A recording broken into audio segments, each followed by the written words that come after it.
हमेशा तुझे चित्रों और मूर्तियों में ही देखा है। कभी सोचा नहीं था कि तुझसे ऐसे भेंट होगी। तूने ना ही केवल अपने दर्शन दिए, अभी तू मुझे ज्ञान और वैभव का वरदान भी दिया। तू महान है माँ। स्वयं ब्रह्मा विष्णु रुद्र भी तेरे आगे नतमस्तक होते हैं। हे माँ, तू ही समस्त देव देवियों में सर्वश्रेष्ठ है। ये तुझसे किसने कहा रामा? मैं सर्वश्रेष्ठ नहीं हूँ। मैं स्वयं से सर्वश्रेष्ठ कैसे हो सकती हूँ? ये क्या कह रही हो माँ? तू नहीं तो कौन सर्वश्रेष्ठ है? शैव कहते हैं शिव सर्वश्रेष्ठ है, शाक्त कहते हैं शक्ति सर्वश्रेष्ठ है, विष्णु के भक्त विष्णु को सबसे श्रेष्ठ मानते हैं और कृष्ण भक्त कृष्ण को। परंतु सत्य क्या है? सारे देव देवियों में कौन सर्वश्रेष्ठ है?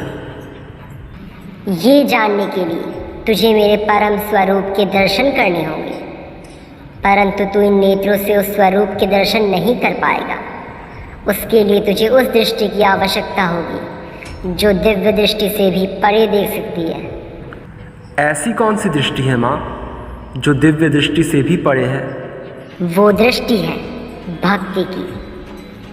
एक भक्त के अपने आराध्य के प्रति उस प्रेम की, वही दृष्टि पर्याप्त है रामा।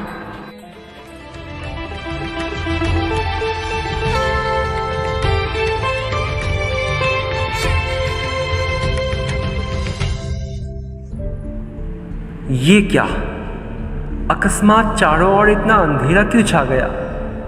मुझे कुछ दिखाई क्यों नहीं दे रहा है? माँ, तू कहाँ है? माँ, भयभीत क्यों हो रहे हो? यही तो सत्य है रामा।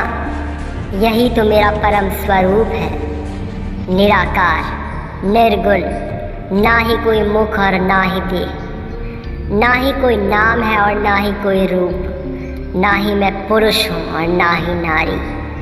मैं तो सर्वव्याप्त हूँ। तूने मेरे काली रूप का आवाहन किया, अतः मैं काली रूप में आई। इसी प्रकार भक्त जिस रूप की भक्ति करता है, मैं उसी रूप में उन्हें दर्शन देती हूँ। अर्थात मैं अब तक भ्रम में था। मैं तो तुम्हें कैलाशपति शिव की अर्धांगिनी के रूप में जानता था।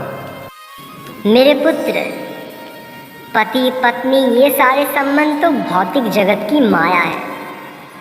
सत्य तो ये है कि शिव पुरुष है और मैं उनकी प्रकृति।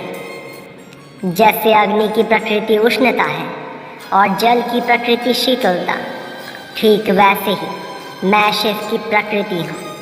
अर्थात मुझ में और शिव में कोई अंतर नहीं है। हम एक हैं और हमें पृथक करना असंभव है। मेरा ये जीवन धन्य हो गया तेरे निर्गुण स्वरूप की सत्यता को जानकर।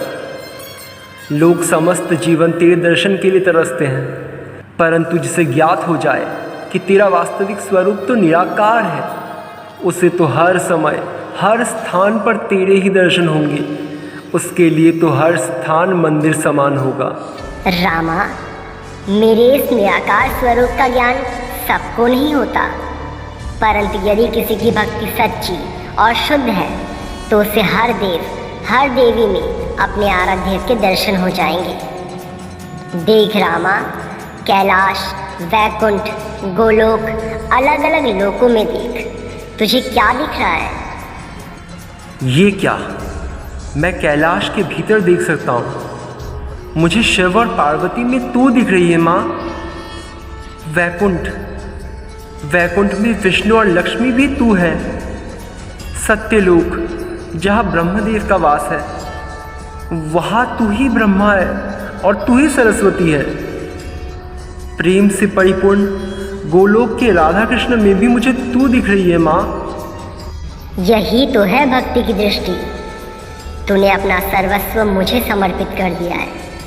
तूने परिशुद्ध भाव से मेरी भक्ति की, अतः तुझे हर देव हर देवी में मेरे दर्शन हो रहे हैं। इसी प्रकार यदि कोई पूर्ण समर्पण भाव से किसी की भक्ति करता है तो उसे हर जीव में, हर ईश्वर में, हर कण में, हर ब्रह्मांड में अपने आराध्य के दर्शन होते हैं।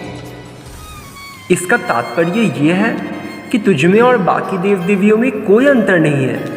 सभी तेरे निराकार स्वरूप के ही अलग अलग साकार रूप हैं। मैं भी कितना मूर्ख हूँ माँ, सही कहा था तूने। जब सब में तू ही व्याप्त है तो तू स्वयं से श्रेष्ठ कैसे हो सकती है।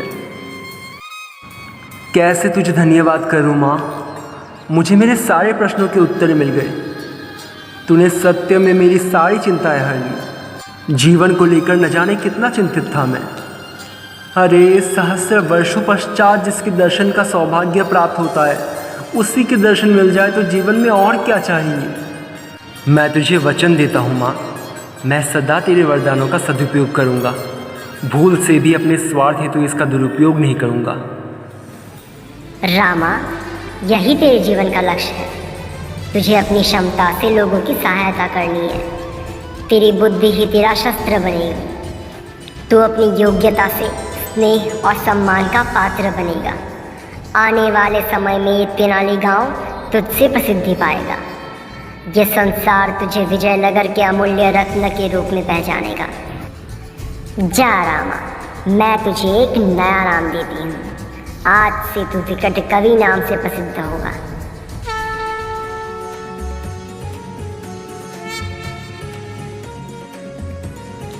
इस तरह एक भटके हुए भक्त को देवी ने मार्ग दिखाया और उसके जीवन को खुशियों से भर दिया। देवी के आशीर्वाद से तेनालीराम विजयनगर के शासक कृष्णदेवराय के मुख्य सलाहकार बन जाते हैं और अपने असीमित ज्ञान के कारण उन्हें अष्टदिग्गज घोषित कर दिया जाता है। शायद यही है परिशुद्ध भक्ति की शक्ति।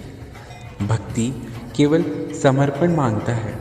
भक्ति कभी व्यक्तिगत कर्म में बाधा नहीं बनता, परंतु यदि कोई मनुष्य ईश्वर की भक्ति में लीन होकर अपना कर्म करता है तो उसका कुछ इसी प्रकार कल्याण होता है। जय माता।